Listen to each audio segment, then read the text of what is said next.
Hey guys, it's Sherry Vegas and welcome back to my channel. In this tutorial today, I'm going to be covering gel wax.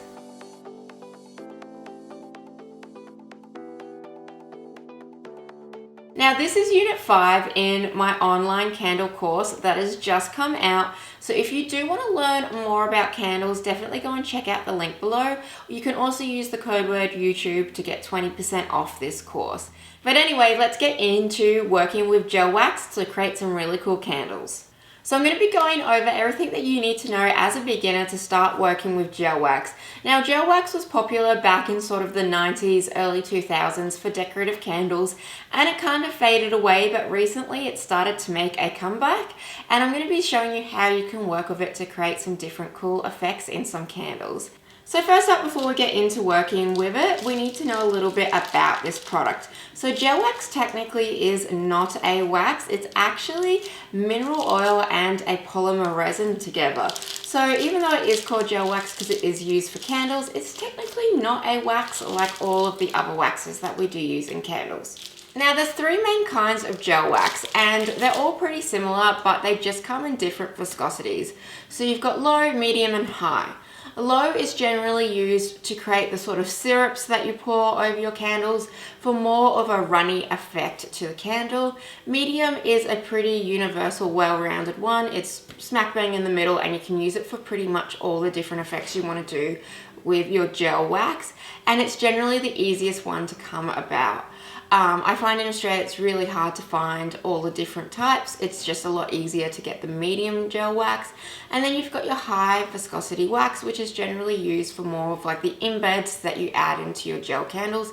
So like if you're making a gel drink candle, the ice cubes would be made from a high density gel wax.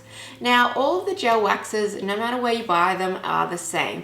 The gel wax formula is patented, and so all the gel waxes that you buy are all coming from the same formula. They've just been licensed out to different companies to make it. So it really doesn't matter where you buy your gel wax, it's going to be the exact same. So if you buy it off Amazon, eBay or candle supply stores, it is all under the same patent, it's all the same formula.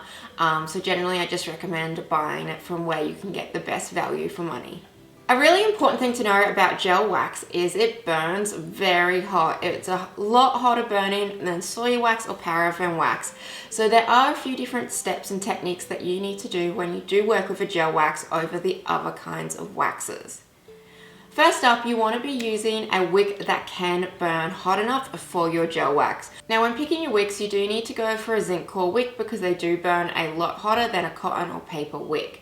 You also want to go 1 to 2 sizes up from a soy wax wick that you would normally use if you were using the same size container, or 1 size up from a paraffin wax. So if you already know that in this size container with your soy wax you use say a 16, then you might want to go to an 18 or a 20 because it does need to be bigger because the wax needs to burn at a higher temperature, so we need to have a stronger wick. When coloring gel wax, we do need to use a liquid candle dye because this is not a normal wax that we're using. You cannot use your wax dyes like this because they are paraffin based and generally don't work that great mixed in with the gel. So I'd only recommend using a liquid candle dye. When you do buy liquid candle dyes, they generally will say what kind of waxes that they do work with. So it's always good to just double check that to make sure it will work with a gel wax. And the same goes with fragrances. We need to really think about our fragrances. You need a fragrance with a high flash point because this gel wax has to be melted at a lot hotter than all of our other waxes. And a lot of fragrances do not have high enough flash points to work within gel wax. So if you are going to be just using it in a small part of your candle, I'd recommend not fragrancing it because it just makes it a lot more trickier, or making sure that you do have a fragrance with a very high flash point. Essential oils or any sort of fragrance that's got a flash point under 60 is not suitable for gel wax. Something to also think about when adding fragrance into gel wax. Gel wax can only hold 3% fragrant load. So if you are wanting candles that have a really strong scent and a really strong hot and cold fragrance, gel wax is not that kind of candle. Gel waxes are used for more of a decorative candle than necessarily a candle that's going to smell amazing. When I melt my gel wax, I don't use a double boiler method or a wax pot because your wax needs to get quite hot to melt. It has a lot higher point of melting than any other type of wax. So I will place this, instead of in a double boiler with my saucepan and some water, I can place this directly onto my stove top, because if I do a double boiler method, it won't be able to get hot enough to melt my gel wax properly. So I'm going to be placing this directly onto my hot plate and melting it in a medium heat. We don't want to be putting it right up to the top as high as possible on our heat setting, because you might end up smoking and burning your gel wax. Now, gel wax does take quite a while for it to actually melt down, but whatever you do, don't try to rush this process by turning it up to full to try to melt that wax faster. Gel wax just takes its time to melt, and we just want to melt it on a medium heat and get it up nice and hot. Now, depending on your gel wax, whether you're using low viscosity or high viscosity, will depend on how hot you do need to get it. So generally around 140 to 200 degrees for melting your gel wax, which is very hot, a lot hotter than obviously soy wax. So I'm going to keep checking my temperature. You definitely don't want to leave this wax melting, even though it will take probably about 20 minutes to fully melt down. You still want to be staying in the room because it will get quite hot quite fast when it does eventually start to melt down. So gel wax is mostly used as a decorative candle, and the wax will always be clear. Even when you do add some liquid dye in it, it's just going to tint the wax, but you're still going to have a translucent wax. Now, this is great because you can make some really cool and fun candles, and you can also add items into the wax because you're going to be able to see those items. Now, whatever items you add into your wax, please make sure that they're not flammable, because if you do ever decide to burn them, you will burn those items and you could increase your chance of a fire hazard, because gel wax does burn quite hot.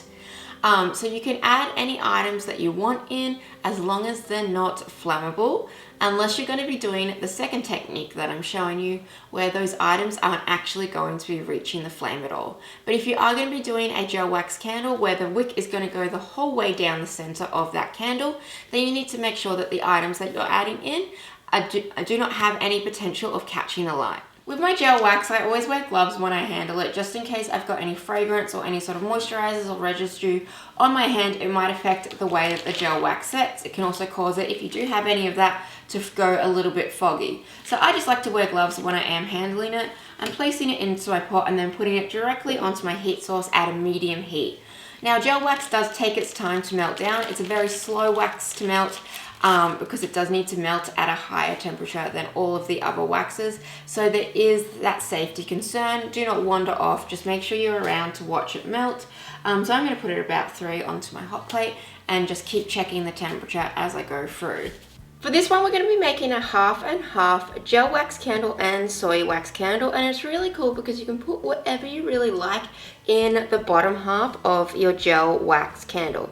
So I've got a large container here that I'm going to decorate the bottom, and the first one I did was with flowers. You could do crystals. This one I'm going to do as a sort of a soft little beachy theme. So I've got some white beach sand that I'm going to pour into the bottom of my container.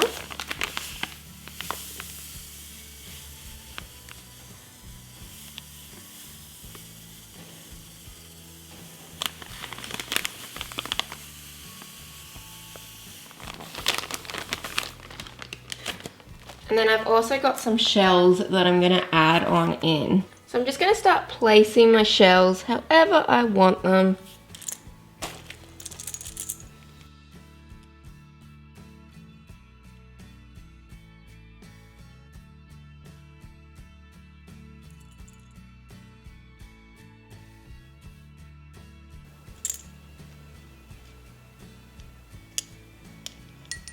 I've also got some crystal chips here, a little assortment, and I'm going to use these just to add a tiny bit of colour into my little beach scene. So So just placing a few around. Just like that until I'm happy with my design. Now my wax is melting down and it's nearly ready to be poured. Now when we pour our wax, we're going to want to pour it in a slow and steady stream and not from too high above. If we pour really high above, we're going to create air bubbles. And air bubbles are the thing that we want to avoid the most when working with gel wax, unless we are making a gel wax candle that's a drink, because air bubbles in that are fine because it's going to look like it's a carbonated drink. But when we're doing other items that we don't necessarily want bubbles in, we want to go slow and steady and just pick one point to pour. You'll find with items that don't contain any oxygen, like stones, crystals, shells, it's going to be a lot easier to work with than if you do choose flowers. Flowers still look great and they're amazing, but they do contain oxygen, so when the gel is poured over, the oxygen has to escape from the flower and it does create bubbles. So I recommend when you first start off doing this, start off with a simpler design, something that is very easy to add on in. Like I have crystals here, I could do a little crystal one. Don't go straight into working with flowers because it's just that little bit more complicated. So my wax is at the right temperature, and please be careful because your gel wax will be really hot. Now normally I would like to tilt my candle to pour it in so that way I can pour it down the side, but obviously if I do that I'm going to change my design. So I'm just going to pick one point to pour.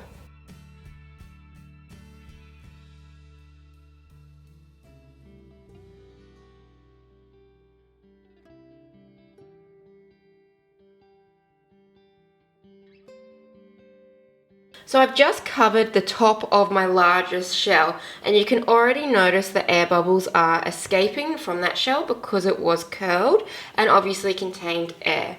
If I poured the whole way up to where I want my gel wax to go, it's going to be harder for those bubbles to come up. So by pouring a little bit and letting all of those bubbles come up to the surface, you're going to be able to get them out with a heat gun, or you can just pop them at the moment. But if you do your gel wax too deep, you're going to find it's a lot harder because your bubbles are going to get trapped halfway up in your wax because they have too far to travel. So I can get my skewer and I can start popping them. I can even bring them off to the edge. So this gel wax has now set, and I do have a few little bubbles. So if you do get a few little bubbles once the wax is set, there's a really simple trick that you can do just to get rid of those. And that is just to use a heat gun just to melt that small area, allowing those air bubbles to pop up.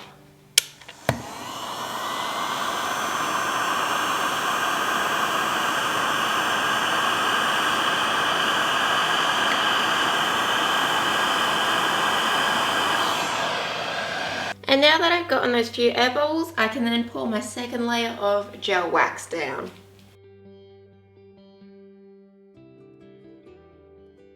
So my second layer of gel is all set, and it's time to pour my soy candle on top.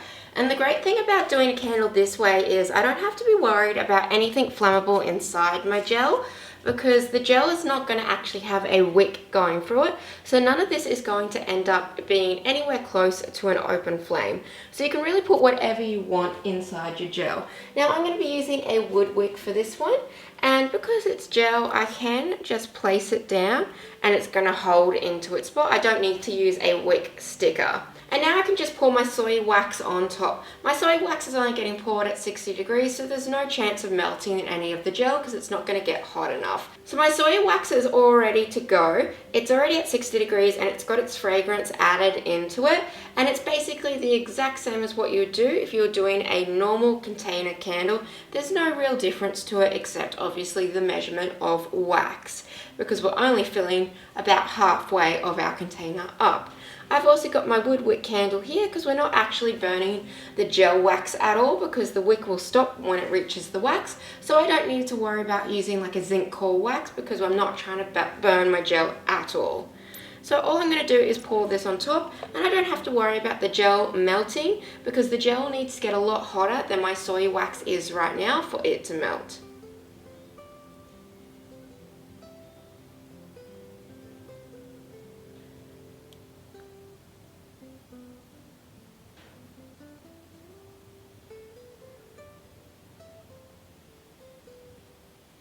And then all I need to do now is just let that set, and I have got a really cool candle that combines gel wax and soy wax together. For this one, I'm going to be pouring my gel wax on top of my embeds and my soy wax candle. So I do need to pour it a little bit cooler than what I would normally pour it, just because I don't want to have my embeds melting, because obviously these are soy wax, they melt at a lot lower temperature than a gel wax.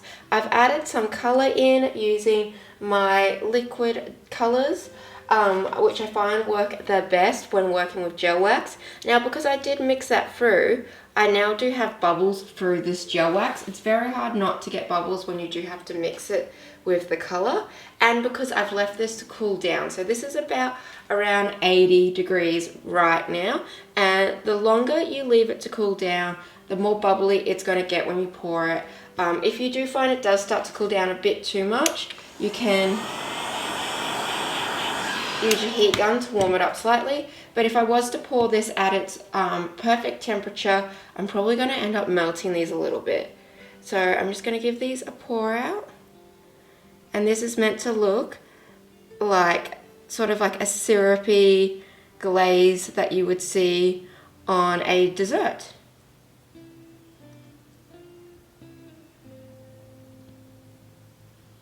So just to smooth that glaze out, I've given it a really quick burst of heat. We want to be really careful that we're not going to overdo it and melt our embeds.